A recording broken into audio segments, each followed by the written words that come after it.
Beleza, pessoal? Vamos começar então a nossa aula sobre tabela hash, nossa primeira aula sobre tabela hash, né? Então, o que significa, né, tabela hash, né? Se a gente for traduzir aí para português, né? A gente pode chamar de tabela de dispersão ou tabela de espelhamento, tá? Vocês logo vão entender por que tem esse nome, tá? Tem a ver com a própria característica, né, da tabela. E algumas aplicações, né, que a gente pode citar, né, de tabelas hash é indexação de banco de dados. Então isso aqui vai ficar bem claro para vocês, bem óbvio, né, a partir dos exemplos que eu vou mostrar aqui, tá? Criptografia. Então, por exemplo, no blockchain, né, em aplicações de blockchain, tipo criptomoedas, Bitcoin e assim por diante, é utilizado a tabela hash, né, no blockchain. Vocês podem até dar uma pesquisada aí, né? Pesquisar, ó. Pesquisem aí, ó. Um aviso aqui. Eu acho que não vai mais dar certo fazer as perguntas durante o vídeo, viu? Colocar no Edpuzzle, infelizmente. Porque as últimas vezes que eu tentei, não tá dando certo. Tá dando um erro lá, que eu não tô conseguindo colocar os vídeos. Então eu não vou nem fazer perguntas assim direto aqui no vídeo. Qualquer coisa, se eu conseguir colocar no Edpuzzle, vai aparecer do nada perguntas, entendeu? Pra vocês responderem, tá? Então aviso aí. Então, pesquisa aí, ó. Hash em blockchain. É bem interessante, viu? Essa área de blockchain aí é bem bacana, né? Uma área que é nova, né? Relativamente nova e que é bem interessante, né? Se vocês puderem aprender aí, é bem legal essa área aí, tá? Então, na criptografia, né? Por exemplo, em blockchain é utilizado tabelas de símbolos, né? No compilador, interpretador. Então, no código do compilador, né? Bastante utilizado. E dicionários, caches, etc. Isso aí é utilizado no dia a dia do programador. Tá? Eu vou mostrar para vocês o que é isso daí antes. Eu acho que eu vou mostrar antes para vocês entenderem um dos principais motivos para existir tabela hash. Tá? Então, indexação de banco de dados aqui é essencial, é claro. Né? Por exemplo, um banco de dados responder rápido, o banco de dados está lá gravado no disco, né? Caso hoje em dia está usando mais, ainda utiliza bastante disco, né? Mas ele está gravado, ele está persistido, né?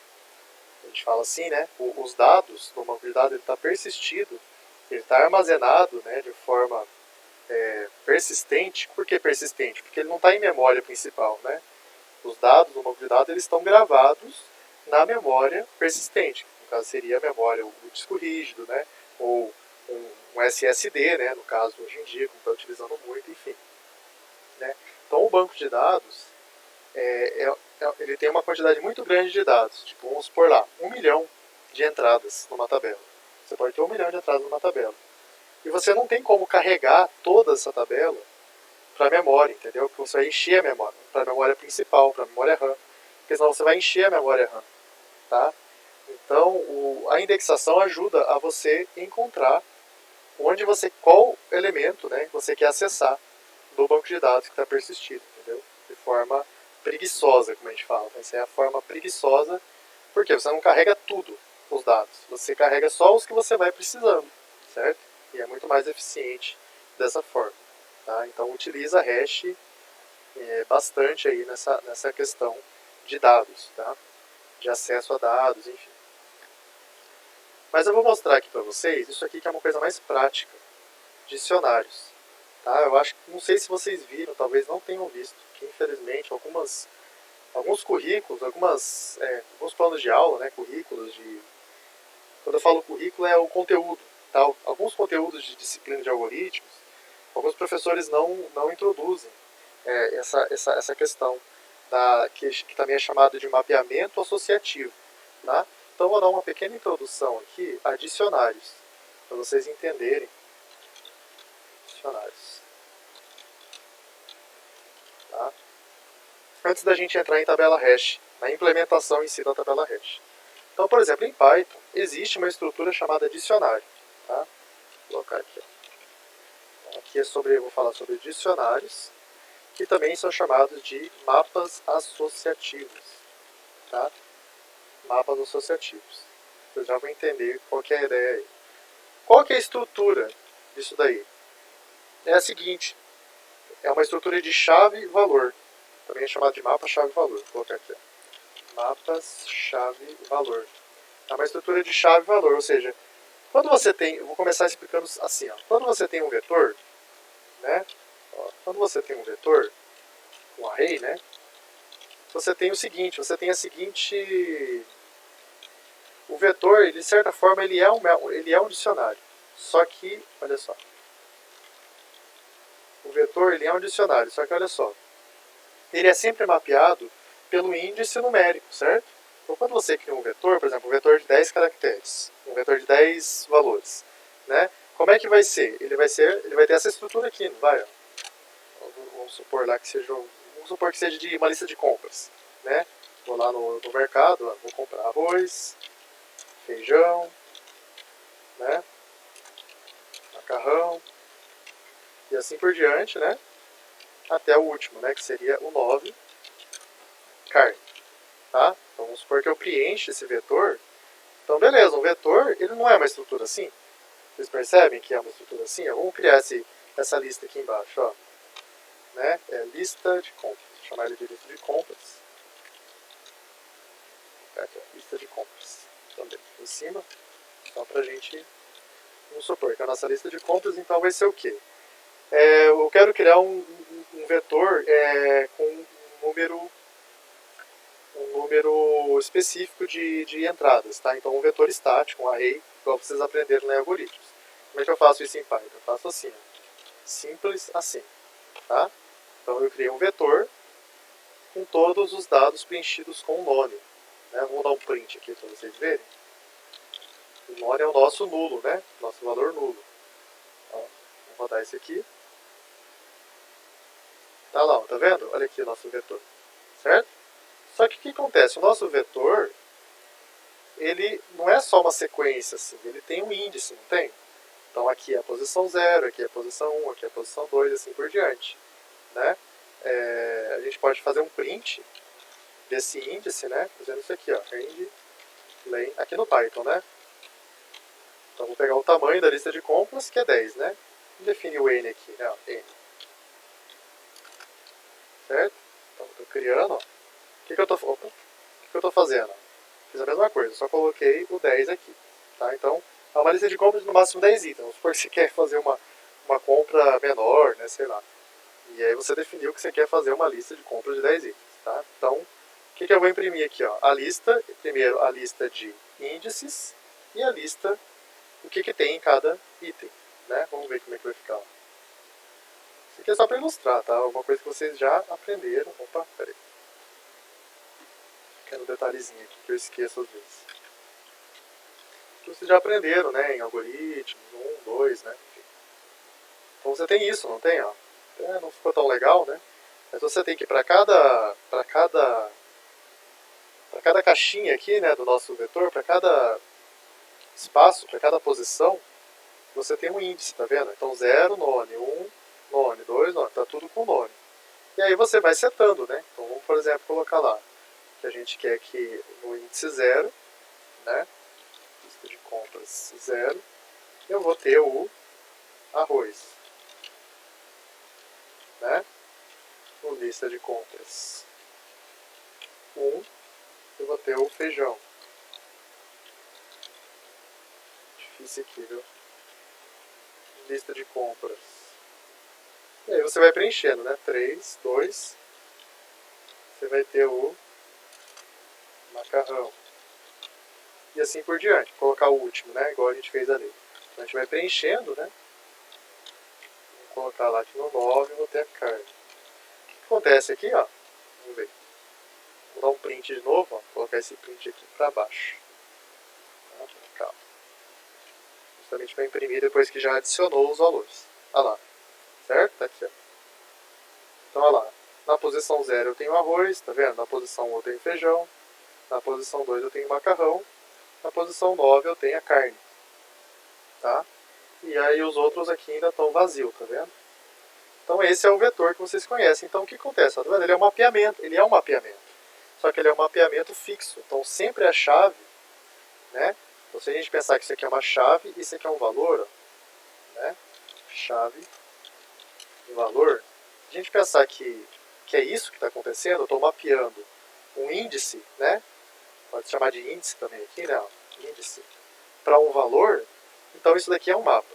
Só que o que acontece? Às vezes a gente quer fazer um mapa sem... A gente quer fazer a gente quer armazenar os dados de uma forma que eles estão mapeados não por um índice aleatório de um vetor. A gente quer adicionar eles, por exemplo, mapeado por um dado específico. Por exemplo, se eu fizer uma lista de pessoas que tem CPF, e eu quero que essas pessoas, que eu consiga acessar essas pessoas pelo CPF. Olha só, imagina fazer isso daí. Eu quero fazer isso daqui, ó. Vou tentar mostrar aqui, ó. Eu quero fazer isso daqui, ó. Vou copiar aqui mais ou menos a ideia que eu fiz. Só que eu quero o seguinte. Opa. Eu quero mapear pessoas pelo CPF. Vou armazenar, né? Armazenar. Vou colocar armazenar, tá? Aí pessoas pelo CPF. Então eu não vou usar mais um vetor, tá? Eu vou tirar o vetor aqui, vamos colocar uma interrogação. O que eu vou usar? Já vamos ver. Né? Então lista de pessoas, né? Assim. Ou tabela, né? Tabela de pessoas. Vou colocar lista mesmo, tá? Lista pessoas por CPF. Vou colocar assim, tá? Lista de pessoas. Acho que aqui dá até pra gente chamar de tabela. Vocês já vão ver por quê. Ó, tabela pessoas por CPF. O que vai ser essa tabela pessoas por CPF? Ela vai ter uma chave também e um valor. Né? Só que o que é essa chave que a gente quer agora? A gente quer que a chave seja o CPF. Tá? Então vamos supor, vamos fingir que o CPF tem 5 caracteres, tem 5 números só, 5 dígitos, tá? Para facilitar a nossa vida. Tá? Então vamos supor que aqui então vai ser o CPF, e aqui o valor, ó, a chave vai ser o CPF, e o valor vai ser, eu vou até colocar bonitinho assim, ó, o nome da pessoa. Tá? Então vamos fazer um exemplo aqui, ó. Por exemplo, CPF 1, 2, 3, 4, 5, né? Ele é o João da Silva, por exemplo. O CPF 848, vou pegar um número aleatório aqui, tá? Ele é o fulano Souza, tá? E assim por diante, tá vendo? Então eu tô pegando agora, tá vendo que não é mais o índice lá, que o nosso índice, a nossa chave, nesse caso não vai ser mais aquele índice de vetor 0, 1, 2, 3, 4. É eu que criei agora a chave. Eu que quero a chave que eu quiser. Né? É a chave que eu quero aqui. Bom, 999. Né? Vamos supor que exista lá o 999. Ele vai ser, por exemplo, Ciclano Oliveira. E assim por diante. Né? E eu posso ter até o... que seria o último, né? Mas eu posso estar até meio fora de ordem aqui, né? Não importa muito a ordem. Mas vamos supor que tem o 001 também, que é a Maria Costa, sei lá. Opa. Beleza? Então eu vou adicionando, e eu quero uma coisa assim, tá vendo? Eu quero uma estrutura, tira essa carne aqui, né? Eu quero uma estrutura desse estilo, tá vendo? Eu quero mapear pelo CPF, né? Então como é que eu faço isso? Eu vou usar o tal do dict. Então em Python a gente tem o tal do dict. Então eu vou criar aqui, ó, vamos criar a nossa tabela pessoas por CPF. E aí tem duas formas de eu criar um dicionário. Eu vou criar um dicionário vazio, tá? Então eu não preciso especificar quantos elementos vai ter, tá? Esse dicionário aqui, ele aumenta à medida que você vai adicionando. Na verdade, a lista no Python também aumenta, tá? Ele é uma lista, ele é um vetor, é um array, só que ele aumenta dinamicamente. Tá? Mas é detalhe, estou querendo mostrar aqui o dicionário. Então o dicionário eu posso criar de duas maneiras. Eu posso fazer assim, né? Que é mais chique, eu acho mais bonitinho. Ou posso fazer simplesmente assim, ó. Abrir e fechar chaves. Eu acho que eu vou até usar o outro, para não confundir aí vocês, né? Eles estão acostumados tanto com o Java e C, que aí vai achar que aquele abre e fecha chave tem alguma coisa a ver com abre e fecha chave da linguagem lá, né? De escopo, de código, né? Tá? Então, criei o meu dicionário, e o que eu vou fazer? Eu vou adicionar, por exemplo, eu quero adicionar igual eu faço aqui, entendeu? Com os índices. Ó, por exemplo, eu quero adicionar o João da Silva, né? Pelo CPF dele. Então, dict 1, 2, 3, 4, 5. Olha só. João da Silva. Perceberam que o jeito que você coloca, ó, é da mesma forma como eu faria com o vetor, só que em vez de colocar o índice, eu coloco um... Opa, não é dict não, né? Desculpa aí. É a variável aqui, ó. Tabela, pessoas do CPF, 1, 2, 3, 4, 5, João da Silva. É a mesma forma como você faria com o vetor. Né? Só que no vetor você só pode usar os índices que tem no vetor. Ó. Então, aqui, ó, tá vendo? Lista de compras 0, arroz. Lista de compras 1, feijão. Aqui eu posso usar o índice que eu quiser. Ó, tabela, pessoas do CPF, 1, 2, 3, 4, 5, João da Silva. Vamos adicionar agora, tá vendo? Não precisa nem existir antes os anteriores, né? 1, 2, 3, 4, 5. Vamos colocar agora esse cara aqui, ó. Fulano de Souza. Opa, me atrapalharam aqui que minha... Certo? Pronto, adicionei. Vamos ver aqui se a gente dá um print nesse cara, o que acontece? Olha só, que legal. Vamos dar um print nesse cara. Olha lá que legal o jeito que ele fica. Ó. Vou até dar um... Deixa eu tirar esses dois aqui e comentar, só para ficar só ele. Olha lá, olha só como é que ele ficou. Olha aqui, ó. Tá? Olha aqui, ó, essa linha aqui. Deixa eu deixar assim. Olha lá. 1, 2, 3, 4, 5, 2 pontos, João da Silva. 8, 2, 9, 30, fulano de Souza. Tá vendo? Ficou é chave e valor, ó. Chave, valor. Né? E para acessar esses índices, essas posições, eu posso simplesmente fazer, ó, eu quero ver qual é a pessoa, eu quero ver o nome da pessoa que tem o CPF 82930. Ó, tá vendo? Eu vou acessar, tá vendo? Da mesma forma como eu faço com o vetor, né? O índice de vetor, mas em vez do índice eu vou passar o próprio CPF, o próprio dado que eu estou usando como chave, né? Olha lá. Olha lá, fulano de Souza, certo? Vou colocar aqui, ó. A pessoa com CPF 82930 é... Fica bonitinho aqui, ó. A pessoa com CPF 82930 é fulano de Souza. Tá vendo? Então eu armazeno os dados, e isso aqui é muito legal porque ele tem um acesso direto, né? Eu consigo acessar diretamente pelo CPF. Então eu estou fazendo, por isso que chama de mapeamento, né? Eu estou mapeando os CPFs, que são chaves, para o valor, tá? Isso que é bacana. Entendeu? E se eu quiser, por exemplo, colocar mais de um dado? Então essa é a ideia do dicionário, tá?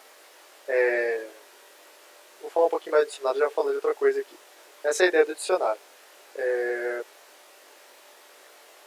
Vamos fazer o seguinte, vamos fazer uma brincadeira aqui.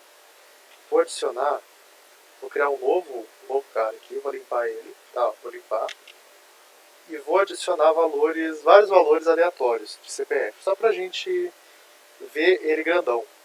E ver como que o acesso dele fica legal, tá? Então vamos supor que eu quero adicionar... vamos criar um banco de dados de mil entradas, tá? Uma tabela de 1000 entradas. E eu vou fazer daí um for, né? Vou fazer um for de 1000, certo? Vou fazer 1000 vezes, eu vou fazer o seguinte. Eu vou criar um CPF aleatório, tá? Vou fazer um import random aqui. Vou criar um CPF aleatório. Então vou colocar aqui, CPF aleatório. Olha só o que eu vou fazer. Eu vou criar um CPF aleatório que ele vai estar entre... Então a gente colocou que tem 5, né? Tem 5 dígitos. Então ele vai ser de 0 a 99.999. Né? Então vou criar. Certo? Um número aleatório entre 0 e 9.999. Na verdade aqui seria 100.000, né?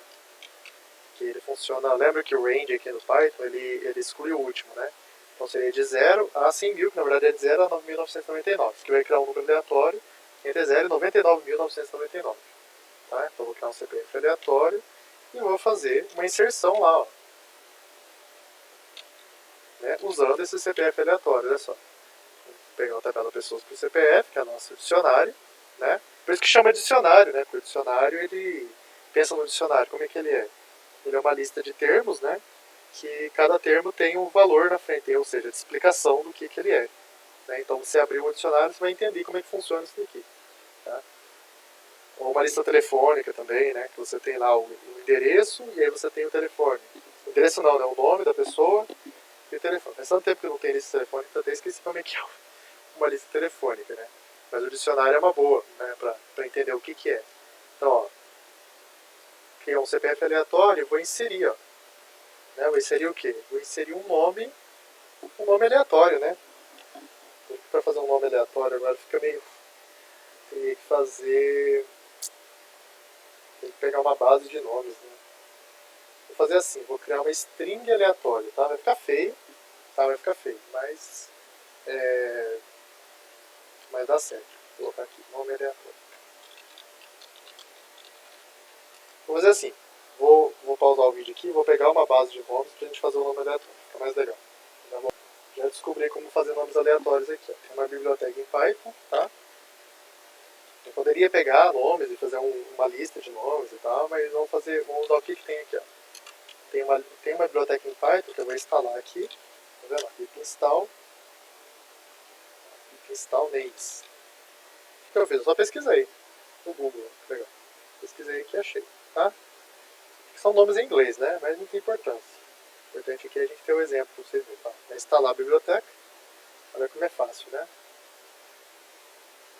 E aí eu vou usar aqui, ó, import names. E aí eu vou usar, como é que é? Acho que é names. Nome aleatório, names.get. Deixa eu ver, não tá sugerindo aqui, mas vamos ver aqui. Get full name. Get full name. Vai me dar um nome aleatório, tá? Beleza? Então, criei um nome aleatório e eu vou setar aqui. Certo? Então, o que ele vai fazer, se for? Ele vai, 1000 vezes, ele vai sortear um CPF aleatório, um nome aleatório e vai inserir na nossa tabela. Tá? Aí eu vou dar um print dessa tabela, só que eu vou usar uma outro carinha aqui, que é o pprint. Que ele imprime de uma forma mais bonita, tá? Eu não sei se ele vai mudar alguma coisa. Não sei se ele importou ali, viu? Vamos ver agora se ele importou direito, mas vamos ver. Pprint, vamos fazer um pprint da tabela. Olha só. Vamos ver o que vai rolar aqui. Demorou um pouquinho, deve estar fazendo, né, a tabela. São 1000 sorteios aí, né? Então demora um pouquinho para ele criar tudo. Vou pausar aqui enquanto isso. Tá aí, ó. Sorteou, né? Criou a tabela, olha aqui que legal. Tá aqui, ó, o nosso dicionário, nossa lista de pessoas por CPF. Então, tá vendo que ele sorteou alguns números, ó, não tá nem em ordem, né? Não tá em sequência certinha, né? Porque eu sorteei, né, um número entre 0 e 99.999. Ele criou 1000 desses, ó. Então, 373, Débora, não sei o que, 491, viu? Olha só como é que é. Certo? É mais para vocês terem uma ideia mesmo. Então, isso é um dicionário. Tá vendo? Tem 1000 dados aqui. Por exemplo, se eu quiser, vamos pegar um aqui que existe, ó. Se eu quiser acessar o cara que tem CPF 85.220, vou dar um print aqui. A pessoa que tem CPF 85.220 vou colocar, tabela. Ixi, começa a aparecer uns negócios na frente, né? Eu vou colocar aqui, ó, como chave 85.220. Gente, isso aqui é super útil, tá? Inclusive, se tiver tempo, eu vou mostrar para vocês. Ó, vamos ver. Como esse tipo de estrutura ela é utilizada até mesmo em algoritmos. Para você fazer um algoritmo eficiente, por exemplo. Fiz um problema aqui, né? Como eu estou criando aleatório, pode ser que esse 85.220 não vai ser sorteado, né? Aí vai dar erro lá no final, vamos ver se a gente vai ter sorte. Não deu. Mas a ideia era essa, tá? É para fazer assim, sortear uma chave. Olha que legal.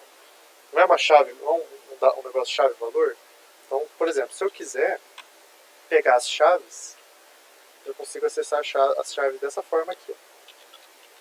Isso aqui vai me dar todas as chaves. Né? Vou dar um print aqui também, para a gente ver.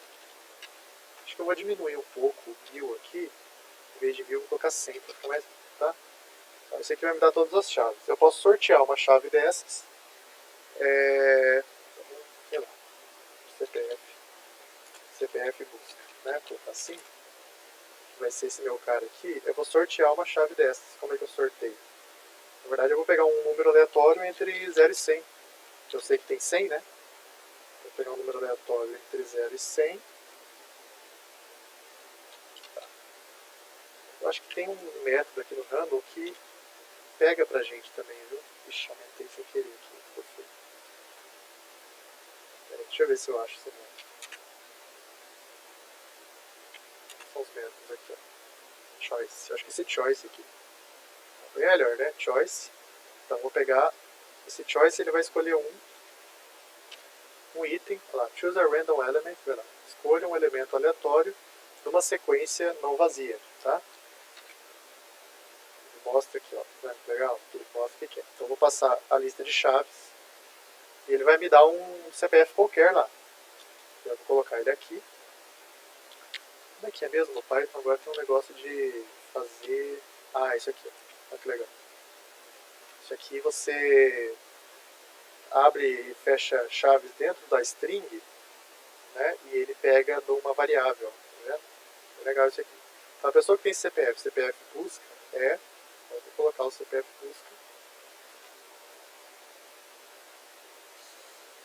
Vamos ver como é que vai ficar. Vai ser mais rápido, né? Aí.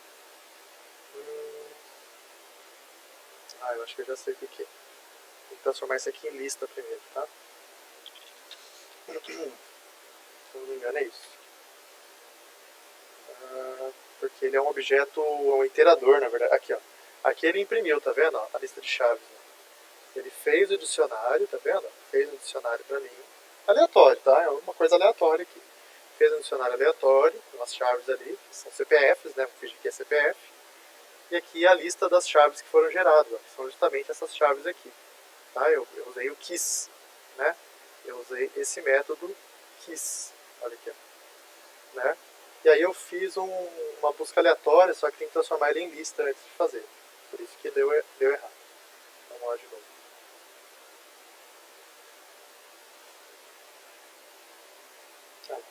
Não deu muito certo o meu esqueminha lá não, né? Mas agora funcionou.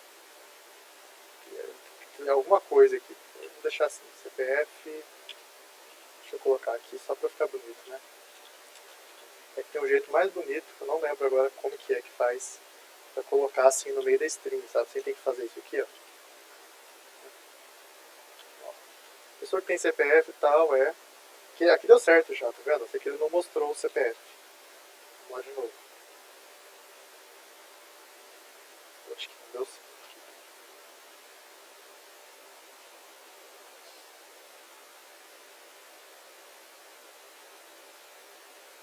Esse aqui não é uma string. É assim mesmo, né? Estamos fazendo ao vivo. Em Python, né? Como esse CPF aqui é um número, né? Então aqui eu tentei colocar, concatenar com ele, isso aqui é um número, né? Tem que usar uma string para concatenar, tá? Detalhezinhos aí, né, que a gente vai fazendo durante o processo aí. Aí, legal. Olha só que bacana. Polipolar, qual é o nome do cara que pegou aqui, né? Então o que eu fiz, ó? Passo a passo de novo. O que eu fiz aqui? Eu criei uma... Ó, tá vendo? Eu criei um dicionário vazio. Tá vendo? Esse aqui é um dicionário vazio. Vamos lá. Criação de dicionário vazio. Aí o que eu fiz? Inseri dados aleatórios nele. Né? Então, sorteei um CPF e sorteei um nome e fiz aqui a inserção. Ó, tá? Inserção de dados no dicionário. Né? Uma nova entrada no dicionário. Tá? Aí o que eu fiz? Eu dei um printzinho para nós ver aqui. Ó. Esse print que mostra o dicionário inteiro, certo? Ele tem 100 elementos, no caso aqui. Aí eu fiz o quê? Eu fiz um print nas chaves, ou seja, em todos os CPFs que tem. Entendeu? Printou todos os CPFs. E aqui eu fiz peguei um CPF qualquer que existe aqui, tá? Então no caso ele sorteou o CPF 4362, tá? Faltando espaço aqui. O CPF 4362, ó. CPF 4362, se a gente olhar aqui, olha aqui, ó. Olha lá, Poli Polaco, certo? No dicionário tá lá ele gravado. E fiz ele dar um print, ó, nesse cara, né? Então, a pessoa que tem CPF 4362 é Roli Polaco. Beleza? Então, isso aí é para mostrar para vocês essa ideia de dicionário, é muito útil. Qual que é a vantagem disso daqui? O acesso é direto. Então, por exemplo, uma aplicação que você sempre recebe o CPF, por exemplo, você leu o CPF do usuário, né? Então, isso acontece muito, né? Em muitos sites aí, por exemplo, você vai lá e digita seu CPF e ele faz o login, não é? Então, se a gente for pegar assim, sem considerar os bancos de dados, as conexões de banco de dados, tudo isso, é mais ou menos parecido. Você vai lá, digita seu CPF e tem um mapa associativo, né, que está lá mapeando o seu CPF ao seu nome, seus outros dados, no caso. Certo?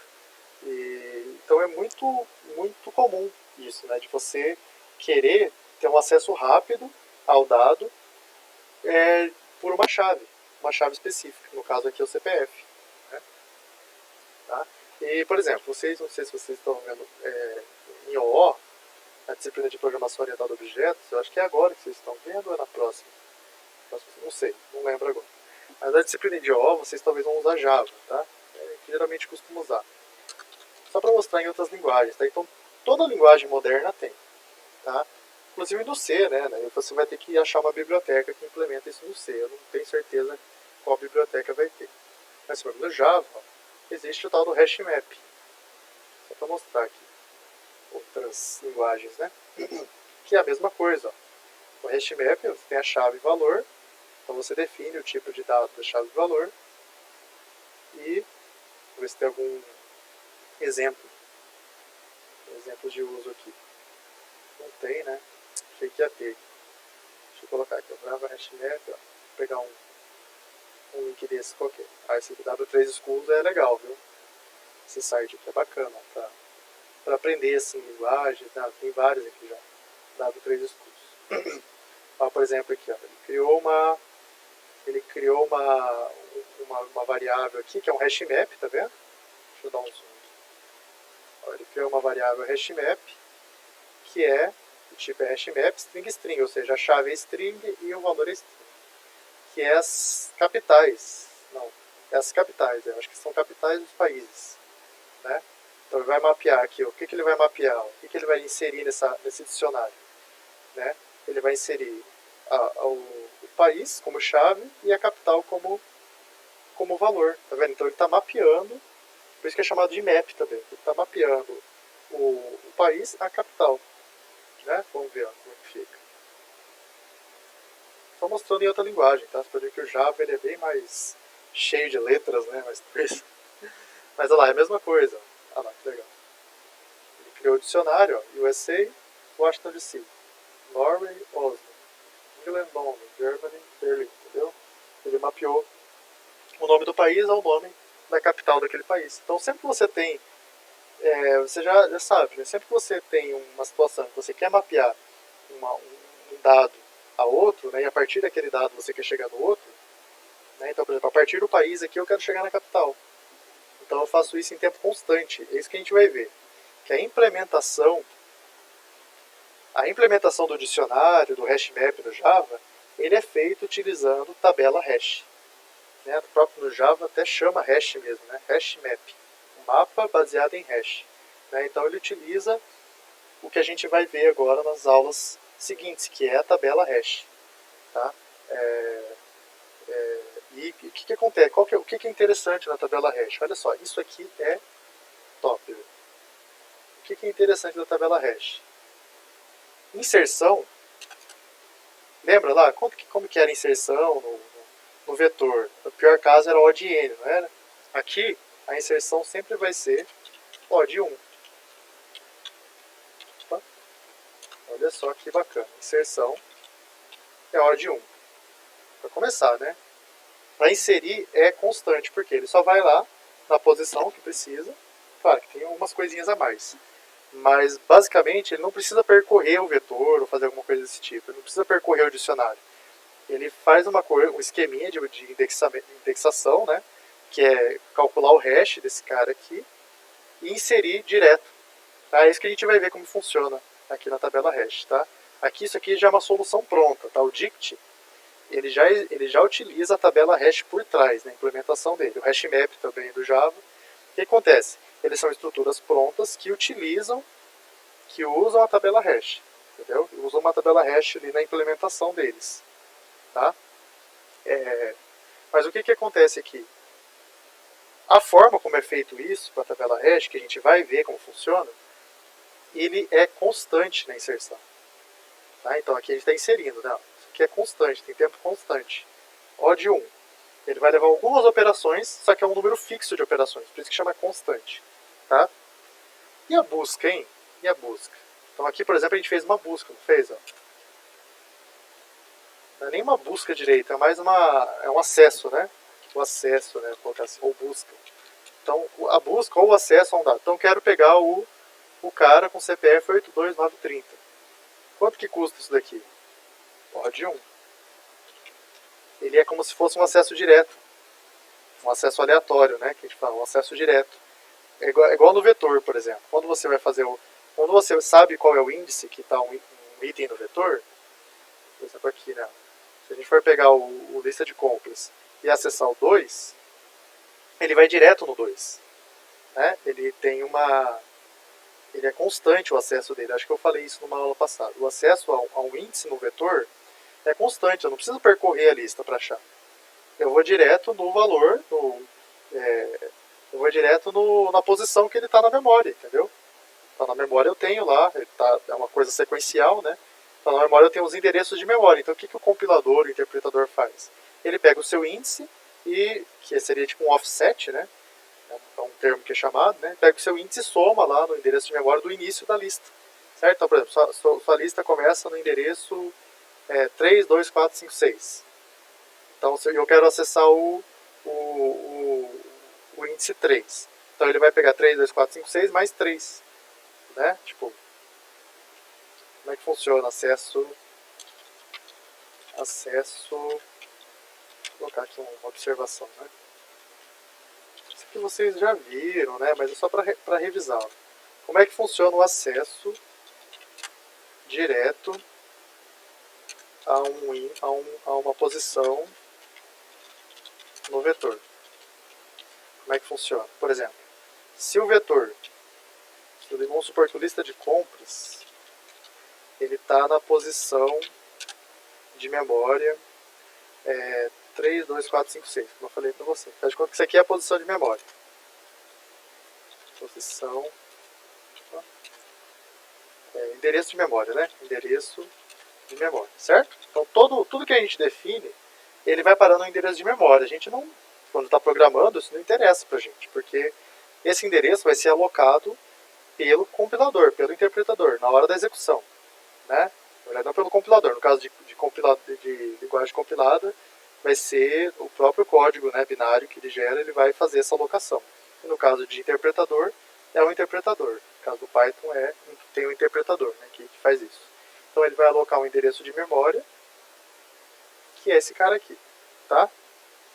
E aí, por exemplo, quando eu faço isso daqui, ó, acesso.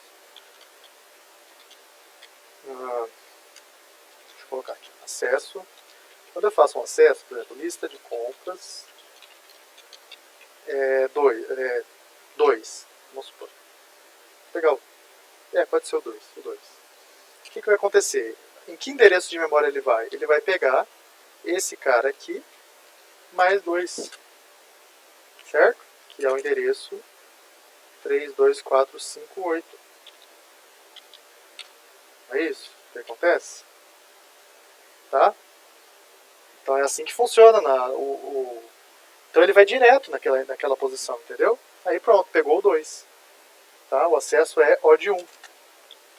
O de 1. Que é O de 1, porque é só ele pegar, somar o endereço que você quer no endereço de memória da lista de compras. Entendeu? Então, por exemplo, se eu consigo, por exemplo, ver o endereço de memória da lista de compras assim, ó. Deixa eu ver como é que eu faço aqui. Print. Acho que não é hash, né? Eu não estou lembrado aqui como que faz para ver. Se eu dar o print, ele vai imprimir a lista, né? Se eu quiser o endereço, eu acho que é hash o nome. Inclusive já é hash o nome. Tá? Ó, aqui vai ser o endereço da lista de compras. É que eu tô achando que não é, hein? Ah, esquece. O importante é o seguinte, que a lista de compras ela tem um endereço na memória, ou seja, o acesso aos itens é constante. Se vocês não entenderam isso ainda, espero que tenha ajudado, tá? Tipo, quando eu quero acessar o índice 2. Quero acessar o índice 2 da lista de compras. Como é que ele faz? Ele vai percorrer do 0 até o 2, até eu achar o 2? Não. Ele vai direto. Ele pega o endereço da memória, que é o endereço de memória dele, e soma 2. E aí ele chega no endereço de memória do cara que está lá, entendeu? Simples assim. Então é O de 1. A ideia da tabela hash é meio que se aproximar disso, entendeu? Ele vai se aproximar dessa ideia, como se eu fizesse um acesso direto também. Só que para fazer esse acesso direto, ele faz uma conversão desse cara aqui. Ele faz um cálculo em cima dele, que é chamado de hash, né? É uma função que ele aplica em cima da nossa chave. Então ele pega a nossa chave e aplica uma função que vai mapear a chave a uma posição no vetor. Daí ele vai direto naquela posição do vetor, né? E vai achar o nosso item lá. Então é constante, tá? É constante também. É claro que não é tão rápido igual o acesso direto no vetor, mas ele vai ser constante porque, né, existe uma lógica aí que vocês logo a gente vai ver, tá? Então a inserção e a busca, O de 1, constante. Olha só a diferença, né? Então o melhor busca que a gente viu até agora para achar um elemento, lembra, ele era O de log de n, né? Que era a busca binária, por exemplo, né? Uma busca em árvore binária balanceada, né? Log de n. Esse aqui não, é O de 1, ou seja, é instantâneo, praticamente instantâneo. Por isso que ele é muito útil para fazer índices de banco de dados, por exemplo. Né? Então, você tem um banco de dados de 1 milhão de itens. Então, como é que eu encontro o item lá? Se você tiver um índice, que a partir da chave você encontra, vai ser constante o tempo que vai demorar para achar. Tá? Muito bem. Alguns exemplos aqui, então. Ó, só para constar, vamos fazer um exemplo de dicionário. Eu posso usar qualquer chave, não precisa ser um número, pode ser uma string. Qualquer chave que eu consiga fazer um cálculo de um valor hash, que a gente já vai ver o que é isso, eu consigo usar o dicionário. Olha só. Então, por exemplo, eu quero fazer, ali a gente viu o do país, né? Vamos ver outro aqui. Uma outra ideia aqui que a gente pode fazer. Vamos fazer aquele lá mesmo, né? Capitais. Capitais de países. Tá? Vou criar um novo dicionário. Vou fazer rapidinho porque já mostrei ali em Java, né? Como é que fica. Capitais de países. Então, o que eu vou adicionar nesse capitais de países? Né? Então, por exemplo, Brasil. Vou colocar como se fosse internacional, né? Então, vou colocar o nome em inglês. Capitais, países. Brasil. Então, vamos colocar em português mesmo, né? A gente coloca em português. Brasil, capital, Brasília. Né? Vamos adicionar lá, Argentina. Olha que legal. Eu consigo fazer qualquer coisa, tá vendo? Argentina, capital, Buenos Aires. Eu consigo mapear de maneira muito flexível, tá vendo? Os dados. Vamos adicionar mais um aí. Vou pegar aqui da América do Sul, né? Pra ficar mais legalzinho aí. Mais legalzinho. Pra ficar mais diferente, né? Uruguai. Uruguai é Montevideo. Nem sei como escreve, hein? Montevideo. Faz de conta que é assim. Montevideo. Parece vídeo, né? Mas beleza, vamos agora. Beleza, aqui eu estou inserindo, tá vendo? Inserções. Aí, por exemplo, eu quero acesso. Vou fazer os acessos agora. Os acessos. Por exemplo, eu quero saber. qual a capital do Uruguai. Vou dar de conta que é um momento, eu inseri e agora eu vou fazer os acessos. Como é que eu faço? Dá um print aqui, né, no caso, só para imprimir pra gente. Dá um print no capitais países Uruguai. E ele vai imprimir pra gente Montevidéu. Né? Vamos ver. Estou fazendo um arquivo só, olha lá, Montevidéu, tá vendo? Argentina. E acredite se quiser, isso daqui é OD1. Certo? Que é OD1. Ele faz praticamente, ele faz em tempo constante, tá? Esse mapeamento aqui. Né? O que ele faz aqui? Ele pega esse Brasil, essa string, e ela faz um cálculo em cima da string e transforma em um número. E aí esse número é a posição no vetor que tem os valores. Tá? É isso que a gente vai aprender como é que funciona. Tá? É isso, só uma dicionário de capitais. Beleza, gente.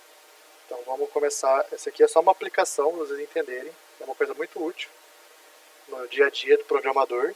Tá? Então aprendam a usar dicionários, né? Mapas associativos, enfim. Isso aqui vai ajudar bastante para vocês. É uma técnica de programação mesmo, né? Que você acaba utilizando aí no dia a dia. Tá? Beleza, então estou usando aqui um material aqui que é da USP, né? Ele tem alguns exemplos aqui, então eu vou utilizar ele em alguns momentos da aula. Tá? Então aqui, ó, por exemplo, ideias preliminares. Né? Imagina um pequeno país, né, onde os números CPF têm apenas 5 dígitos decimais, igual a gente pensou. Né? Então considere a tabela que leva CPFs em nomes. Então a gente teria essa tabela. Né? Como armazenar a tabela? Resposta, vetor de 100 mil posições. Certo? Porque eu preciso de 100 mil posições. Né? Se eu quisesse armazenar essa tabela em memória, eu preciso ter em memória, alocado em memória, um vetor. Certo? Eu tenho que alocar 100 mil posições em memória. Então aqui você já começa a ver um problema. Né? Se eu tivesse 100 mil, talvez seja tranquilo. Né? E se eu tiver 1 milhão, se eu tiver 1 bilhão, talvez não caiba na memória todos esses dados. Né? Então, a gente pode utilizar a ideia de tabela hash aí. Já vamos ver como é que a gente vai fazer com isso daí. Um outro exemplo aqui, ó. Imagine uma lista ligada cujas chaves são nomes de pessoas.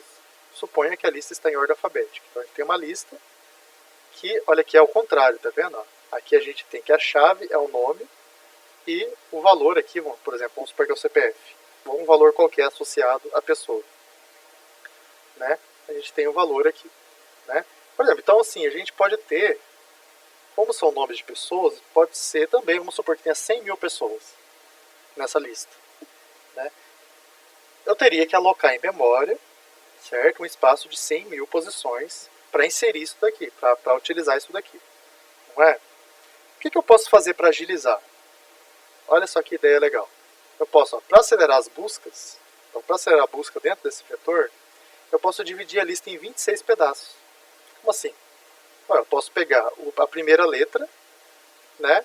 E, olha só, 26 pedaços. Os nomes que começam com A, os que começam com B, etc. Nesse caso, a gente vai ter o quê? Um vetor de 26 posições. Cada posição vai estar apontando para uma parte da lista. E aí vai ficar muito mais rápido para achar o elemento. Assim, igual quando você está num site ou num dicionário, né? Aí é o dicionário. Igual quando você está num site, por exemplo, e você tem, por exemplo, tem uma lista de músicas, né? E aí você tem em cima lá o índice por letra. Né? Então, na hora que você clica, tipo, eu quero achar um que começa com a letra D. Aí você clica e ele vai direto e aparece a lista dos itens que começam com a letra D. Vou achar um exemplo aqui, vou mostrar para vocês. Olha, achei aqui um exemplo do que eu estou falando. Olha aqui. Procurei na Wikipedia. Lista de países e capitais em línguas locais. Né? Então, olha aqui, ó, o índice. Tá vendo? O índice ele tem por letra. Então, por exemplo, eu quero saber sobre o país, vamos pegar aqui, Marrocos. Né? Então, Marrocos eu vou na letra M. Tá vendo? Eu faço um acesso na letra M. E aí eu vou ter uma lista de países que começam com a letra M. Aí eu vou percorrer essa lista e vou achar Marrocos aqui, ó. E algumas informações sobre Marrocos. Né? Vocês viram como foi rápido a busca? Eu não precisei percorrer a lista inteira. Eu não precisei fazer isso aqui, ó. descer, descer, descer, descer. Isso aqui seria a nossa busca sequencial, né? Olha só a nossa busca sequencial. Ó, vou assim, né? Ó. Não, o que a gente fez? Eu fui pelo índice, que seria a nossa tabela. Essa seria a nossa tabela hash, né? E olha lá, ele vai pela primeira letra. Então, vamos pegar lá outro país. Vamos supor Turquia. Pegamos uma T, desço aqui, tá lá Turquia. Interessante, né? Essa é a ideia da tabela hash. Então, por exemplo, nesse caso aqui do exemplo, tem uma lista de nomes, eu poderia fazer a mesma coisa. Eu posso fazer uma tabela, um vetor, um segundo vetor, que ele vai de A até Z. Né? E aí, cada posição nesse vetor, ele aponta para a lista, certo? Que vai ter a lista completa de, por exemplo, de nomes com a letra A. Né? Então, vamos ver isso daí. E é justamente essa a ideia da tabela hash. Tá? Aqui eu fiz também uma ideia semelhante. Eu só elaborei um pouquinho mais. Olha só. Vamos supor que eu tenho uma tabela, né, de nomes por CPF e tem a data de nascimento também. Né? Então a gente tem aquilo. Ó, a gente tem uma tabelona, tem espaços vazios, ou seja, tem um desperdício de espaço. Essa é outra questão de se utilizar diretamente a tabela completa. Né? Então essa tabela vai estar em algum lugar. Mas ela pode estar gravada no arquivo, por exemplo. Pode estar em um banco de dados. Né? Então eu vou ter espaços vazios, né, que eu vou ter que colocar em memória, vou ter que desperdiçar memória. Né, e ela é gigante. Ó. Opa, até que esqueci de colocar os índices aqui corretos. Né? 0, 1, 2, 3 até 9.999.999. Então o que a gente pode fazer aqui? A gente pode pegar essa chave aqui, ó, e usar uma função. A gente vai definir uma função chamada função hash. Ela é uma função que vai pegar essa chave e vai pegar um valor que a gente vai chamar de m, que seria o tamanho do nosso índice. Vocês repararam aqui, ó, que aqui eu tenho vários elementos, tenho vários países, nem sei quantos países que tem, mas tem muitos, mas para acessar o país, eu uso um índice que tem 23, no caso aqui tem 23, né? É porque não tem todas as letras, né? Mas no caso aqui ele tem 23, esse índice ele tem 23 posições, ele é como se fosse um vetor de 23 posições. Ou seja, eu quero meio que encaixar, vamos supor que eu tenho 500 países, eu não sei exatamente quantos que tem. Vamos supor, eu tenho 500 países, eu quero encaixar esses 500 países nessas posições aqui, nessas 23 posições. Ou seja, eu quero pegar, vamos lá, vamos voltar lá. Então aqui no caso, ó, vamos voltar nesse problema. Então aqui eu tenho 99.999 possíveis CPFs, certo? Ou seja, o meu espaço de chave, acho que chama de espaço de chave, né? Tem até um universo de chave, tá? Tem esse material aqui também que eu vou compartilhar com vocês. O meu universo de chaves, ele vai de aqui inclusive, ó, o ideal seria ter o 000 também, né? Ele vai de 0 a 99.999. Opa! Ele vai de 0 até, tá certo, 0 até 99.999. Isso aí é o meu espaço de chave. Ou seja, eu tenho 100.000 chaves, tá, possíveis. O que eu quero fazer? Eu quero criar um índice menor, com uma quantidade menor de dados, por exemplo, 100. E eu quero mapear, né? Eu quero fazer algo assim, ó. Eu vou pegar meus dados grandões aqui, né? Então aqui vai de 0 a 9.999. Eu quero fazer algo assim. Vou desenhar aqui, ó. Bom, dei uma incrementada aqui pra gente ver isso daí, ó. Então vamos chamar esse, tá vendo que na verdade eu falei de 0 a 100, mas para simplificar aqui, para ficar mais fácil o nosso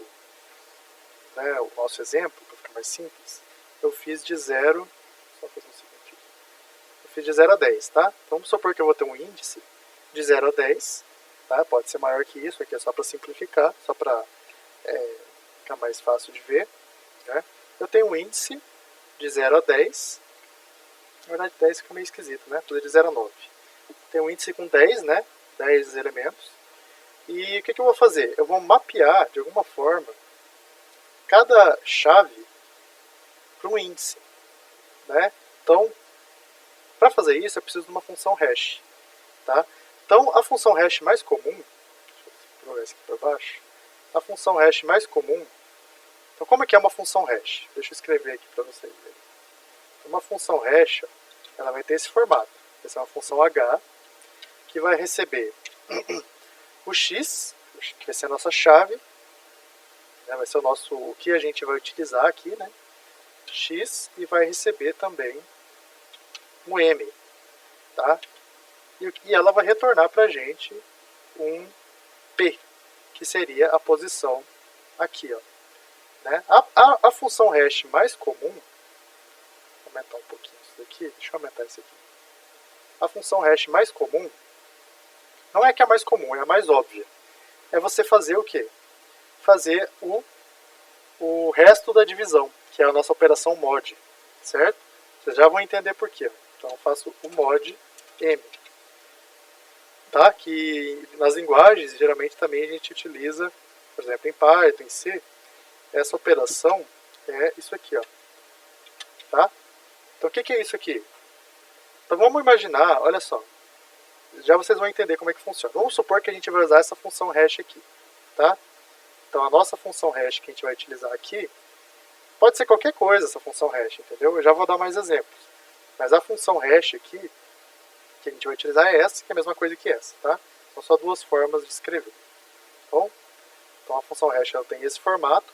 O que é o m? O m é o tamanho aqui, ó. Então para nós aqui, nesse caso, nós temos o nosso índice aqui, né? Vou chamar de tabela hash, tá? Nossa tabela hash que é tipo um índice, tá bom? Para vocês associarem as coisas. E nesse caso, o m é igual a 10. Por quê? É o tamanho do nosso índice. Eu tenho um índice com 10 valores, tá? Então esse é o nosso m, tá? Então, quando eu falar m aqui na aula, eu estou falando do tamanho do índice que eu escolher. Esse tamanho, ele pode ser um valor, qualquer. Tem algumas técnicas que ajudam, alguns tamanhos de m, na verdade, que eles vão ser melhores do que outros. Eu já vou falar disso daí um pouco melhor, tá? E o que seria nosso x, então? Cada chave aqui, ó. Então eu tenho as chaves da nossa tabela e eu quero mapear. Eu quero, por exemplo, pegar um índice aqui e fazer esse índice apontar para cá, né? Como é que eu vou fazer isso? Eu vou pegar a chave e vou fazer essa continha aqui, ó, x%m, ou x mod m. Então, por exemplo, a chave 0, né? A chave 0, qual que vai ser o hash da chave 0? Vou colocar só assim, 0, 10. O que seria o hash da chave 0 com uma tabela hash de tamanho 10, ou seja, com m igual a 10? Vai ser 0, que seria o resto da divisão, né? 10. Se eu pegar 0 e dividir por 10, qual que vai ser o resto da divisão? 0. Quer ver? A gente pode fazer aqui no Python, por exemplo. A gente pode fazer até no Google, né? Olha que legal. Vamos ver como é que funciona aqui, ó. Por exemplo, 0 dividido por 10.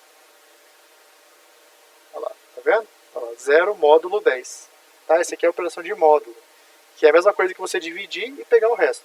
Ó, vamos pegar aqui, ó, 4 módulo 10, para vocês entenderem melhor. Vai dar 4, né? Então se eu pegar o número de 0 a 9 e dividir por 10, o resto vai dar o próprio número. Só que o que é legal do mod? Eu posso pegar qualquer número, tá? Então o mod é uma operação que utiliza muito em algoritmos, né, em programação. Então, por exemplo, se eu pegar o 56, quanto você acha que vai dar 56 módulo 10? Olha só, vai dar 6. Entendeu? É o próprio último dígito. Então o módulo 10 nesse caso, né? No caso do 10, ele vai pegar o último dígito.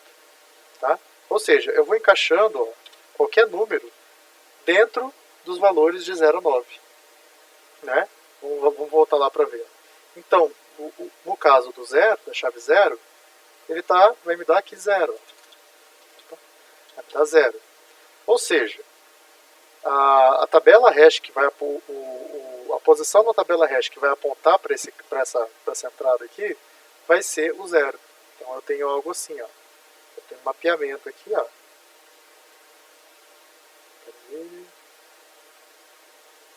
Olha só que legal, tá? Então eu tenho a posição que 0 vai. Então eu tenho essa tabelinha. E o que eu vou ter nessa tabelinha aqui? É um vetor, né? O que eu vou ter em cada posição do vetor? Eu vou ter um ponteiro certo? Um ponteiro para aquela posição na tabela. Beleza? É isso que eu tenho. O 1 ó, vai dar a mesma coisa. 1 dividido por 10, o resto vai dar 1. Então, diretamente vai ser isso aqui. Ah, mas assim é bobeira, parece bobeira, né? Mas olha só quando eu pego valores maiores. Ó. Vamos pegar o 12,567. Se eu pegar 12,567, dividir por 10 e pegar o resto, vai dar quanto? 7, certo? Ou seja, olha aqui, ó. Se vocês não acreditam, vamos fazer aqui, ó. 12,567. Olha lá, 7. Tá vendo? Então, o que vai acontecer? Ó? O 7 que vai apontar para cá. Viu? O 4 aqui, ó. Né? Esse é o 4. Então, só de ver o último dígito aqui, nesse caso, eu já sei. Ó. Tá vendo? O 7... Olha aqui, ó. Vou pular o 7 desse cara aqui. Vamos fazer o outro. Aqui tá vazio, tá? Mas mesmo assim, mesmo estando vazio, a gente sabe que esse cara aponta para cá. Tá? Mas deixa quieto. Deixa o vazio para lá. É só para mostrar que existem, podem ter valores vazios. Vamos pegar o 9. O 9 vai ser esse cara aqui. E assim por diante, né? Certo? Então é isso que a tabela hash faz. Só que o que vai acontecer uma hora? Tipo, você tem 100 mil dados, você tem 100 mil valores, possíveis 100 mil aqui, né? Pode ter menos, né? Pode ter posições vazias, como é o caso aqui, para enfiar, vamos dizer assim, né? Em 10. Então o que vai acontecer? Vai chegar uma hora que vai acontecer isso daqui, ó. Vamos supor que eu tenho aqui, ó, 99.997. Aí, o que eu vou fazer? Eu vou fazer o hash dele. Quanto é que vai dar o hash dele? Vai dar 7. Que já existe, ó.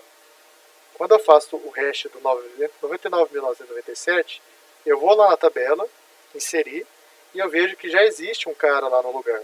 Tá vendo? Já tem alguém ocupando o lugar do 7. Aí que a gente chama de uma colisão. Olha só. Então, ao tentar inserir esse aqui, ó, ao tentar inserir esse cara,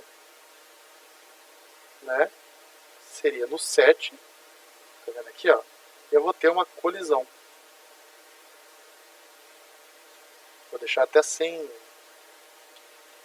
colisão. Certo? Eu vou ter uma colisão. Por que uma colisão? Porque eu fui tentar inserir, tá? Eu vou tentando inserir aqui, ó, fazendo esses mapeamentos. Só que o que aconteceu? Na hora que eu fui inserir, já tem alguém no lugar. E isso a gente chama de colisão. Tá vendo? Aqui é uma colisão. E aí é um problema que a gente tem que resolver.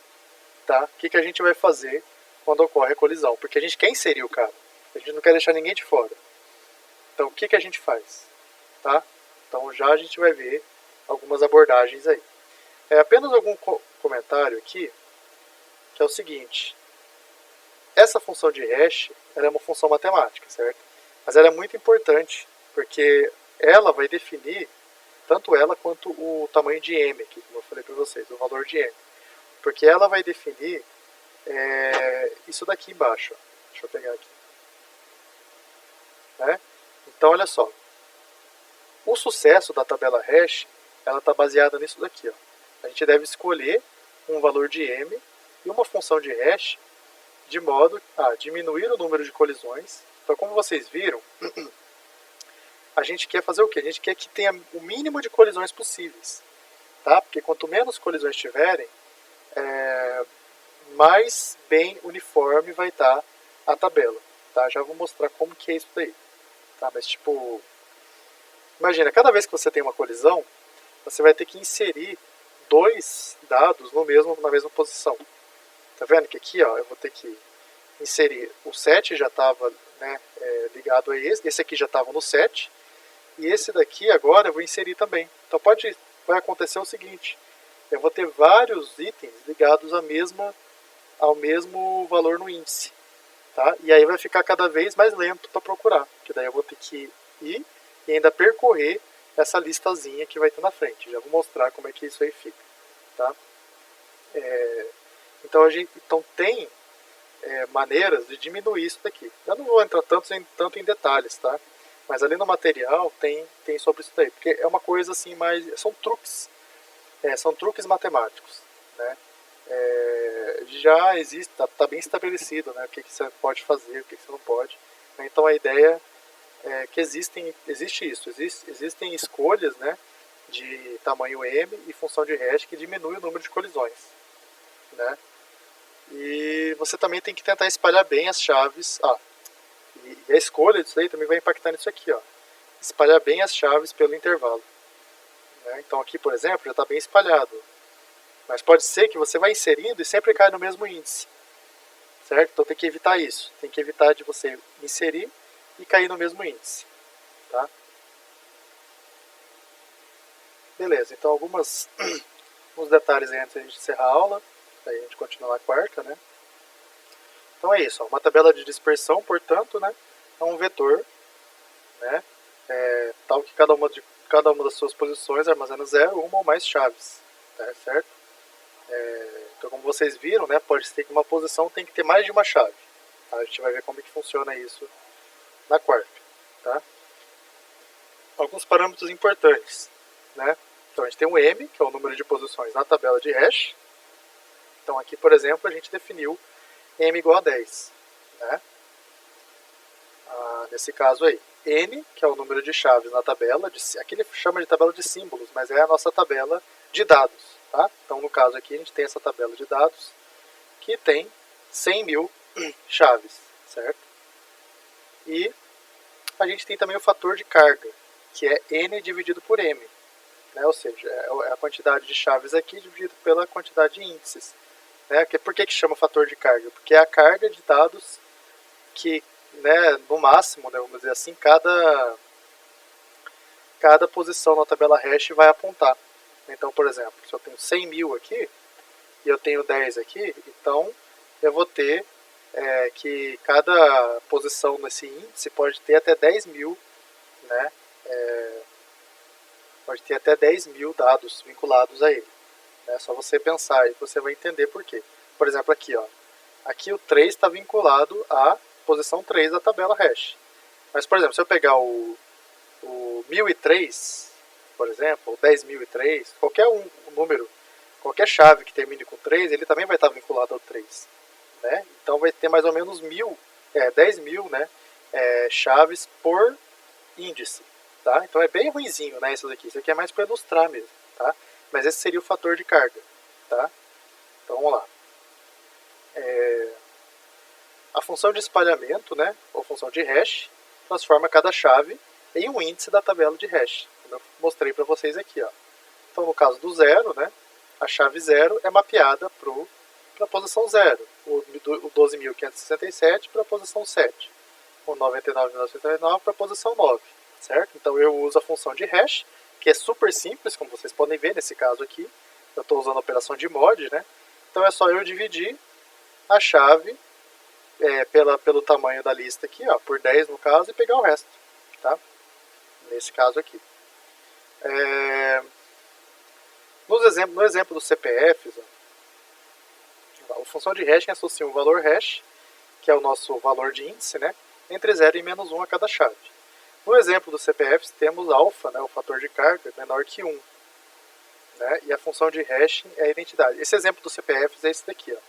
É que aqui ele meio que fez a chave ser o próprio valor de hash, entendeu? Então, ele tem, né, se você tiver isso, né, cada chave ser equivalente diretamente à tabela, né, a tabela hash, então você tem, na verdade, um hash com fator de carga, deixa eu ver aqui, menor que 1, né? Na verdade ele colocou menor que 1 porque você pode ter espaços vazios aqui, né? Mas enfim, ó, no exemplo dos nomes de pessoas, esse vai ficar mais claro. Dos nomes de pessoas, temos alfa maior que 1. E a função de hashing isso aqui é interessante. Então vamos ver por que primeiro, por que no exemplo do nome das pessoas, né, então pegou a lista de pessoas e fez uma tabela hash com as letras, lembra? A, B, C, D, E, F, né? Ou seja, o nosso índice vai ter 26 entradas. A tabela hash vai ter 26 entradas. Né? E qual que seria então o fator de carga? Vai ser a quantidade de dados que eu tenho. Vamos supor que seja, se eu tenha mil pessoas aqui, ó, nessa lista, nessa tabela aqui. Se eu tenho 1000, Então meu fator de carga vai ser 1000 dividido por 26, certo? Porque eu vou ter 26, eu vou ter um índice de 26, que são as letras do alfabeto, né, espalhados, no caso das pessoas, vão estar espalhadas nesses 26. Quer ver um exemplo? Para reforçar isso daí, ó. A gente tem a lista dos países, não é? Eu não lembro exatamente quantos países que tem. Vamos supor que sejam uns 300. Acho que aquela hora eu falei 500, né? Mas acho que é mais ou menos uns 300. Ó, vamos supor que tem todos os países e eu tenho uns 300. E eu tenho 23 aqui no caso, né? Na verdade a gente poderia até pensar que é 26, né? Tem 26, vamos supor que é 26, eu tenho 26 letras. É que tem alguns países que não começam, por exemplo, com a letra Y, tá vendo? Por isso que não está aparecendo aqui. Mas vamos supor que eu tenho lá 26, A, B, C, D, E, F até Z, né? Então o que eu vou fazer? Eu vou tentar encaixar, eu vou ter que encaixar, né? Espalhar, tá vendo? Por isso que é espalhamento, né? Eu vou espalhar os países entre cada uma dessas 26 letras, certo? É a mesma coisa lá do nome das pessoas. Eu vou espalhar as 1000 pessoas em 26 letras. Então o meu índice, né? Se a gente pegar aqui, ó, se a gente imaginar que esse índice aqui sejam as letras de A até Z, né? Cada índice ele vai estar ligado, ele vai estar apontando, né? Por exemplo, o A vai estar apontando para todos os países ou todas as pessoas começando com a letra A, né? O D vai estar apontando para todos os países, todas as pessoas apontando para, ou seja, tem uma lista. Ele vai estar apontando para uma lista de pessoas que começam com a letra A, uma lista de pessoas que começam com a letra D e assim por diante. Essa estrutura que é a mais simples, a mais simples de se visualizar, né? Que a gente já vai ver na próxima aula, na verdade, em detalhes, tá? Só estou mostrando aqui algumas características que a gente consegue ver aqui. Ó, outro detalhe interessante desse do nome das pessoas ou dos países, enfim, qual que é a função de hashing lá? Porque lá no exemplo, aqui no exemplo que a gente usou, dos CPFs, a gente usou uma função de hashing mod, o módulo, né? Que é o resto da divisão. E viu que é legal, né? Funciona bacana. Mas no caso aqui, no caso do nome das pessoas aqui, ele usou o quê? Ó?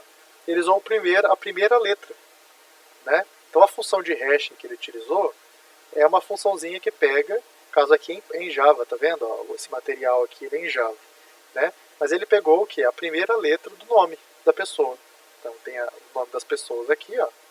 E ele pegou a primeira letra como a chave, certo? Então ele criou lá a chave A, a chave na tabela hash A, que aponta então para o Antônio, para o Arthur e assim por diante, né? Então para você ver como podem ter diferentes funções hash.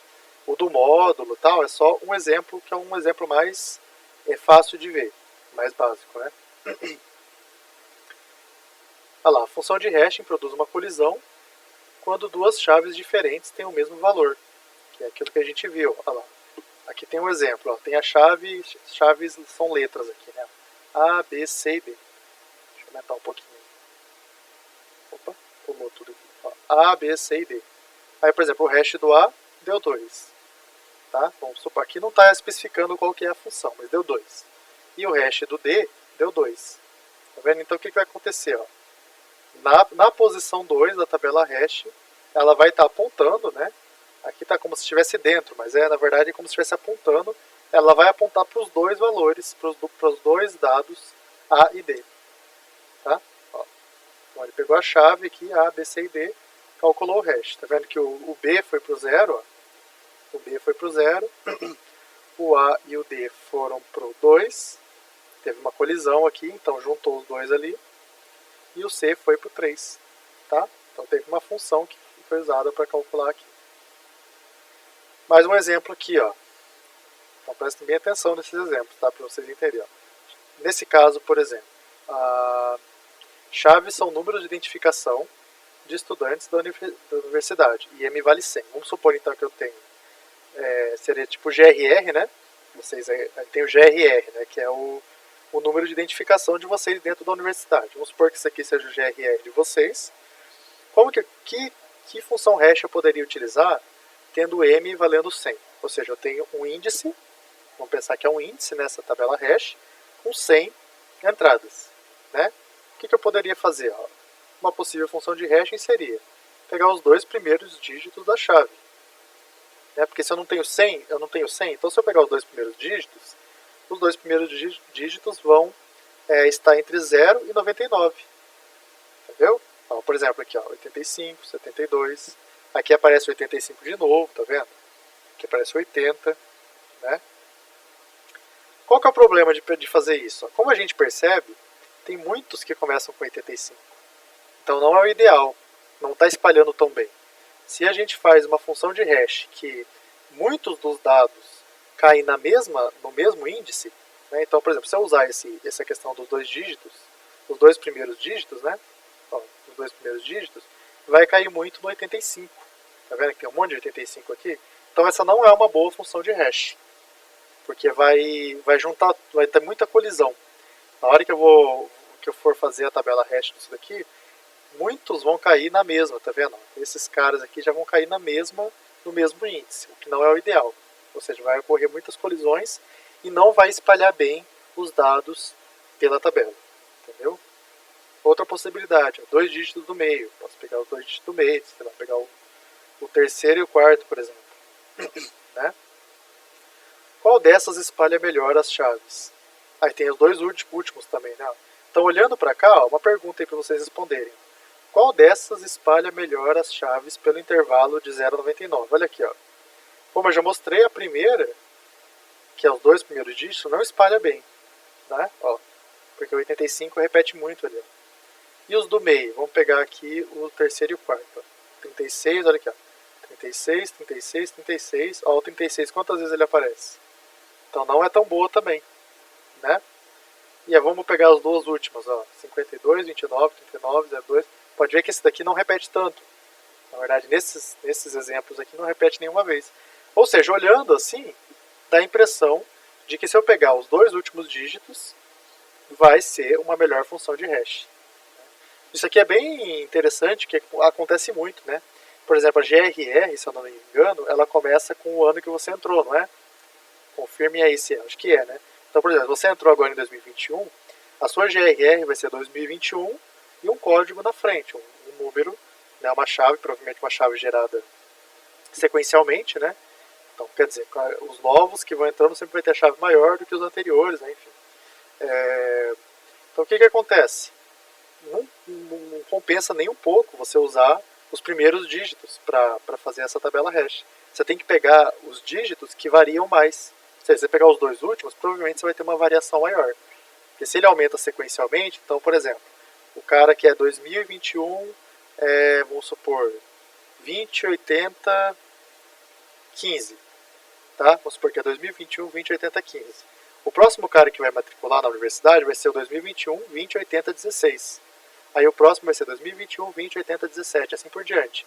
Ou seja, vai alternando, os números vão variando bastante, os últimos números. Porque eles vão, né, sequencialmente, vai 15, 16, 17, 18, 19, 20, 21, 22, 23. Então aí vai encaixar melhor no índice. Então é melhor você indexar pelos últimos, né? Nesse caso aqui, assim como acontece na universidade aqui, né? Acontece isso justamente porque os primeiros dígitos são menos variáveis, ou seja, porque eles são por ano, né? E os dígitos seguintes são sequenciais. Então fica mais interessante você pegar os últimos dígitos. Entenderam a ideia? Né? Redesenhem aí como vocês imaginam como vai ficar essa tabela, por exemplo. Um bom exercício. Né? Peguem alguns assim e desenhem a tabela e vocês vão ver como que isso é verdade, né? Olha lá, outro exemplo. A função de hashing que leva a qualquer número de CPF brasileiro. Tem 9 dígitos. Né? Não tem o tal do dígito verificador? Ó. Então, esse dígito verificador, eu não tenho certeza se é isso que realmente acontece no sistema do governo, né? Mas é bem possível que o dígito verificador pode ser usado, né, como o hash. Entendeu? O dígito verificador, olha que interessante, o dígito verificador do CPF depende de todos os dígitos do CPF. Tá? Então ele é um tipo de hash já, né? O dígito verificador, então, de acordo com essa fonte, né? Não sei se isso mas deve ser verdade, né? Ele é como se fosse um resumo, que o hash é isso, ele é um resumo, né? Interessante isso daí. O hash é como se fosse um resumo de um dado maior. Então eu estou pegando um dado grande e transformando ele num menor, né? Então eu pego um dado grande e transformo ele num menor. É parecido com a ideia de checksum, né? Não sei se vocês já viram, é soma de verificação. Acho que não devem ter visto, mas quem gosta de baixar coisa na internet, talvez já tenha visto esse nome em algum lugar, checksum. Checksum. Isso aqui é soma de verificação. Quem gosta de baixar coisa na internet talvez já tenha visto isso. O que é isso daqui? O que é o checksum? Você pega os dados, por exemplo, você baixa um arquivo executável lá, né? Um instalador de um programa, por exemplo, né? Esse arquivo, o que ele faz? Tem um programa que percorre esse arquivo e calcula, faz um cálculo a partir dos dados, né, dos dados do arquivo, porque o arquivo é um monte de dados, né, um binário, né? Um arquivo executável é um binário. Aí ele vai calcular um valor a partir dos dados completos, entendeu? Então ele vai lá e calcula um número. Eu nem sei que tamanho que tem um checksum. Vamos ver aqui, ó. Ele calcula um número.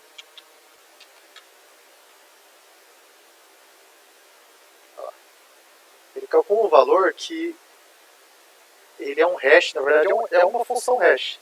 Porque ele vai pegar os dados de entrada, que é o arquivo, por exemplo, os dados do arquivo, e ele vai calcular um valor resultante que corresponde àquele dado. Sempre que eu usar essa função em cima desse arquivo, dessa quantidade grande de dados, vai sempre dar aquele mesmo valor. Tá? E aí o que eu posso fazer com isso? Eu posso verificar, por exemplo, se o arquivo não corrompeu. Porque se o arquivo corrompeu, ou seja, por exemplo, mudou alguns bits lá no meio, né? O que vai acontecer? Na hora que ele vai calcular o checksum, não vai bater. Tá? É um assunto interessante, vocês podem pesquisar, eu vou colocar para vocês pesquisarem isso daí. Tá? Mas ele é um tipo de função hash. Né? E aí ele tem que ser o mais perfeito possível. Como assim mais perfeito possível? No sentido assim de que qualquer alteraçãozinha que você faz naquele dado vai causar uma diferença enorme no valor desse checksum. Entendeu? Aqui um exemplo. Ó. Aqui tem, né? Ó, acho que eles colocaram aqui. Tá vendo? É um valor, ó, caso do SHA 256. Aqui tem vários padrões de checksum. Tá? O SHA 256 é um deles. Né? Por exemplo, aqui, ó, essa ISO, tá vendo aqui, ó, ISO Fedora Workstation Live, provavelmente é uma ISO de um sistema operacional, né, do Fedora, né? Ó, a checksum dele é esse valor aqui, ó, tá vendo? Ele é um número hexadecimal, né? Então um número grandão, né? Um número bem grande. Mas ele, sempre que eu pegar essa ISO e ela não tiver sido corrompida, e eu calcular o checksum dela usando o SHA, por exemplo, o SHA 256, ele vai dar sempre esse mesmo valor. Então, por exemplo, eu baixei um arquivo. Aí, se corrompeu, né, ele já vai saber que corrompeu, porque não vai bater o checksum. Entendeu? Então, quando você baixa o arquivo, geralmente ele já vem junto ali com o metadado, o checksum, para ele fazer essa verificação de autenticidade, né, de que realmente você não corrompeu o arquivo. Tá? É só um detalhe, mas isso aí, o que eu estou falando isso daí? Porque isso aí também é uma função hash. Você está pegando um dado grande, né? Por exemplo, um dado lá que vai ter gigabytes, né, de dados ali. E você está fazendo um cálculo que transforma aquilo num dado pequeno, ou seja, num valor numérico bem menor do que os gigabytes que você tinha. Né?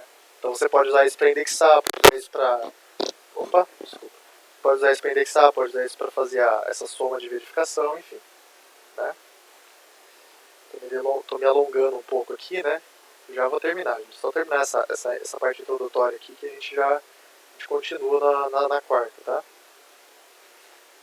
Qualquer coisa voltem o vídeo, se vocês não entenderam alguma coisa, né? Então, tem essa vantagem aí de ter o vídeo. Ah lá, ó, que eu estava falando para vocês.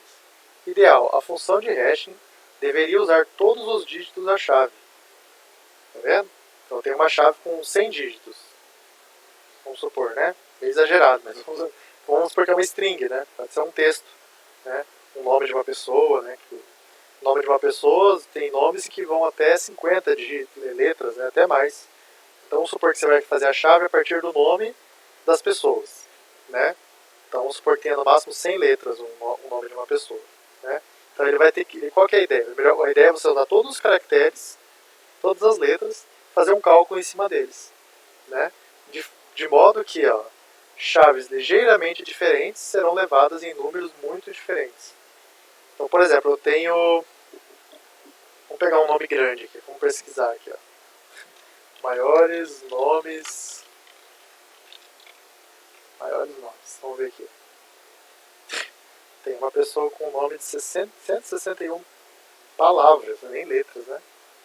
895 caracteres. Vamos ver que nome que é esse. Eita, olha só. Ó, você chama isso daqui, ó. Então tem uma pessoa aí no mundo que tem esse nome aqui. Olha só, vamos copiar aqui pro... Olha só. Esse é nome. O meu nome eu já acho grande, né? Imagina esse daí. Ó, olha só o tamanho do nome da pessoa. Não sei de onde que tirou isso, né? Mas enfim. O que você quer fazer aqui? Você quer fazer um cálculo que, por exemplo, vamos supor que eu faça um cálculo, eu não sei o que é, eu faço um cálculo, uma função hash, que vai transformar, isso aqui vai valer, né, que o hash disso daí, ó, vou chamar isso aqui de nome, tá?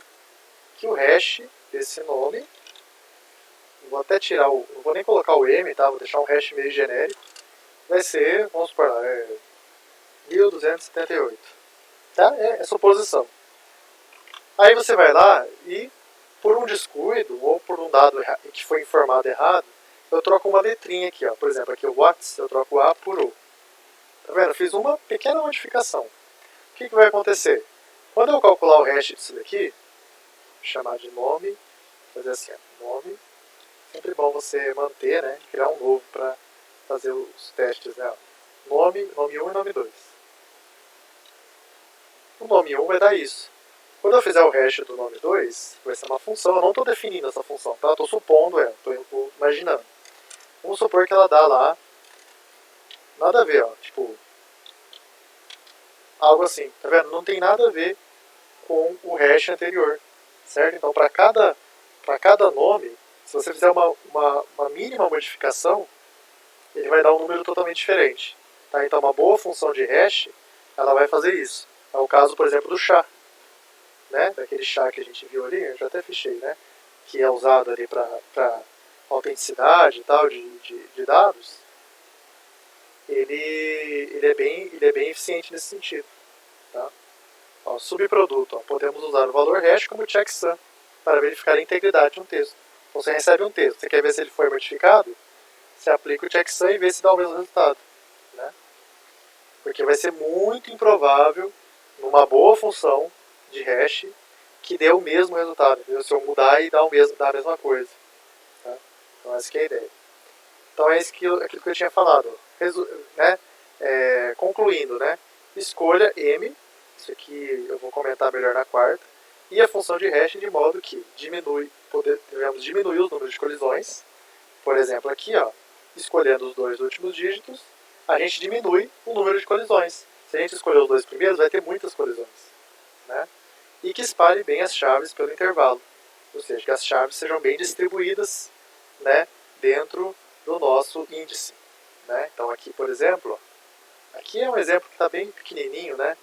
Mas, por exemplo, até que está bem distribuído. Ó. Tá vendo? Eu tenho as várias chaves, né? Eu tenho uma colisão só, né, que é essa e essa. Certo? Tem só essas duas colisões. Só essa colisão. Então, até que está bem distribuído. Entendeu? O problema é quando começa a colidir, a ter colisão num índice só. Aí vai ter muitos dados naquele índice e poucos nos outros. Aí na hora que eu for acessar um dado daquele índice, vai ser muito mais custoso. Tá? Então, nas próximas aulas a gente vai ver como implementar, né? E aí vai ficar cada vez mais claro aí como funciona isso. Para fechar aqui, é revisão, tá? Mais ou menos uma revisão aqui, ó. Você está vendo que função aqui no material, a função de hash modular é o que eu apresentei aqui, tá vendo? Função de hash modular, olha lá, um m igual a 100, né? Eu faço o mod, né? Então, por exemplo, a chave aqui tem 3 dígitos, tá vendo? Aí eu faço um hash, um m igual a 100, e você pode ver que, ó, teve algumas colisões aqui. Olha que interessante, ó. O m igual a 100 tem mais colisão do que se eu colocar 97. Doido, né? Quer dizer, o valor 97, o que acontece? Ele é um número primo. E por algum motivo, né, existe um motivo complexo que eu não vou entrar em detalhes aqui, se vocês quiserem pesquisar, né? Mas por algum motivo, quando eu coloco m como um número primo, eu tenho muito menos colisão quando eu uso a função de módulo, né? Então aqui, ó, que loucura, né? Interessante isso aí, né? Se eu faço o hash dividido por 100 e pego o resto, vou ter muito mais colisão do que se eu fizer com 97. Se a gente divide por 97 e pega o resto. Tá? Por algum motivo matemático aí, maluco, tem essa questão aí. Aqui, ó, no caso de strings, ó, vamos supor que eu tenho strings. O que a gente faz? A gente itera. A gente pode pegar, ó, vou até fazer isso aqui na próxima aula pra gente brincar. A gente pega cada caractere e faz uma soma, né, ó, de certa forma uma soma, multiplicando uma constante aqui, e somando e tirando o módulo, né? Olha lá que legal. Eu quero multiplicar uma formulazinha geral para calcular hash de string. Porque daí, como é que você vai fazer com hash de string? Se você quer usar todas as letras, né, como eu mencionei aqui, né? Se você quer usar todas as letras para ficar diferente, com uma pequena modificação ficar diferente, o que a gente faz? A gente pega cada letra e faz algum cálculo e soma, né, vai somando, e aplica o módulo para, né, aplica o módulo aqui para ficar dentro do espaço do hash. Tá? Então o módulo ele vai sempre fazer isso, ele vai fazer um dado ficar num determinado intervalo. Então, por exemplo, é 100. O tamanho do hash é 100. Então eu vou fazer uma conta que todos os valores vão cair entre 0 e 99. É isso que o módulo faz. Na hora que eu faço o módulo 100, aquele valor que eu estou fazendo, ó, é o que eu mostrei, né? Vou mostrar de novo, para ficar mais claro. Vamos fazer aqui, ó. Se eu fizer, por exemplo, módulo 100, que é por cento 100. Qualquer valor que eu fizer, ó, módulo 100, vai cair entre 0 e 100, entre 0 e 99. Tá vendo? Se eu mudar aqui, ó, cai entre 0 e 99. Vou pegar um valor aleatório aqui, ó. Vou só fazer assim, ó. Certo? Então essa é a importância do módulo. Ele é um negócio meio circular. Tá? Não vou ficar entrando em detalhes aqui, mas ele tem essa característica que é bem interessante, de ele ser circular. Você vai aumentando os números, ele vai voltando naquela faixa de valores. Tá? É bem interessante. Beleza? Então, por enquanto, é isso aí. Na próxima aula a gente continua. Vamos ver os métodos, né, que a gente pode utilizar para fazer o hash e para fazer a tabela hash, né, e outros detalhes aí também. Beleza, gente? Falou, até a próxima.